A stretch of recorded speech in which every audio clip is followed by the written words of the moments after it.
Hi, my name is Ryan New. I'm the instructional lead for social studies at Jefferson County Public Schools.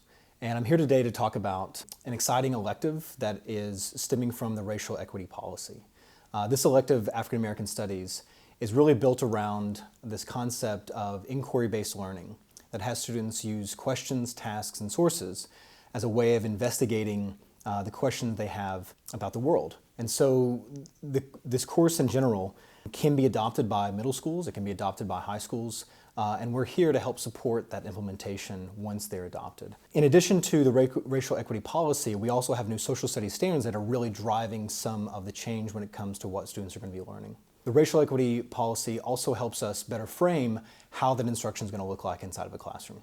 And so those two documents, the racial equity policy and also the standards, are really what this document helps combine. So how the document is set up is that, and what makes it sort of worthy of adoption, is its inquiry approach. What we've done is gone through and actually interviewed students, different Black student unions across the district.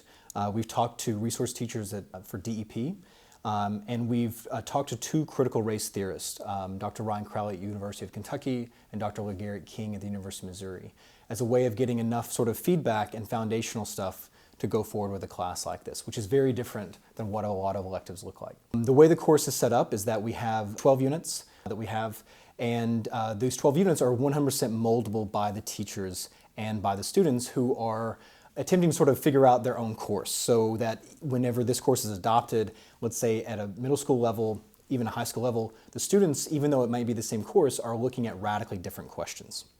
We've also provided space for students to develop their own questions inside of this. So really what the class is about and its foundational efforts is about questions that concern students, about race, about gender, about the intersectionality of these, and really allowing students, which is the beauty of an elective, to move wherever they'd like to. This is really tracing sort of the history of the African American experience from prior to United States history, looking back at this rich ancestral understanding from Africa, and all the way to present day, looking at both Pan-Africanism across current issues, but also what's happening from essentially the 2000s forward and what's happening in our country. Those last two questions, or those last two elements, are really where the students and the teachers are going to be able to go, because we can't possibly know what are some of the issues that are going on, so it allows for a lot of flexibility at that level. Inherent in this, and one of the issues that we've seen before when it comes to electives, specifically that deal with race, is that the issue with a lot of textbook companies is that they don't exactly provide a lot of different experiences. In fact, one of the things that we're starting to see with a lot of curriculums that exist is this idea of a constant narrative that doesn't always incorporate the voices of really anyone other than being a white male into that story.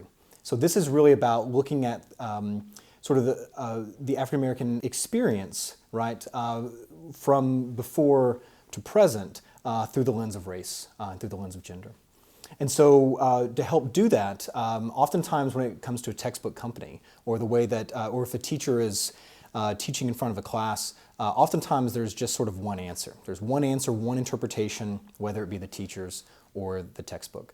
And what this class is really doing is setting up to sort of say, no, we can all have these different questions. Questions can come in from the community, questions can come from the lived experiences of the students, and that's one of the reasons why we've reached out to the students to help come up with some of the questions, which they did. So one of the great things about this elective is that students will be learning through the questions of what other students have asked, which is pretty powerful. Another thing that we want to see out of this class, and the way it's designed, is taking informed action. So it's not enough just to read about what's going on in history. We want to create a transformative experience where students are able to, having learned from a rich history, be able to actually start to become the ones who start to make the history, right, as they move forward, specifically in a civic concept. And so this combined effort of both knowing and doing really lays at the heart of this course. And even what we're hoping teachers will do is actually have a capstone, so that there's a overarching compelling question that students might be investigating for the entire year. Which will then culminate in a capstone presentation that students can do however they choose to do it, so that they're able to combine both what they've learned from, right, through their questions and investigations of historical and contemporary issues, but also their own lived experiences that have germinated from this course.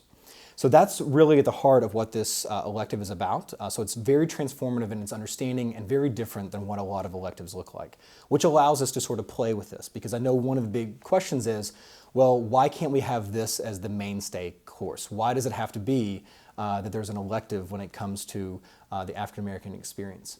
We're hoping and we're waiting to sort of see what the assessment's going to look like when it comes from KDE on the new standards. If it is more open, which is what we're hoping, and that you're able to sort of pull from different experiences, then we will absolutely open this up and be able to align it immediately to standards, and this can become a way for students across the district to experience say U.S. history, right? This could be a stand-in for a U.S. history course. We could change it a bit and make it more universal for a world history course. That gives us enormous amounts of flexibility that oftentimes graduation credits don't usually have. So we're hoping that will be the case. If not, and that's not the case, and the assessment really dictates a very specific prescriptive thing, we're still going to be able to offer this, and we're still going to be able to pull in a lot of these questions and the approaches to that core experience. But what it means is that it'll be more difficult for teachers to want to adopt it because of that assessment, or principals to adopt it, which is unfortunate, but the sort of the way that this works.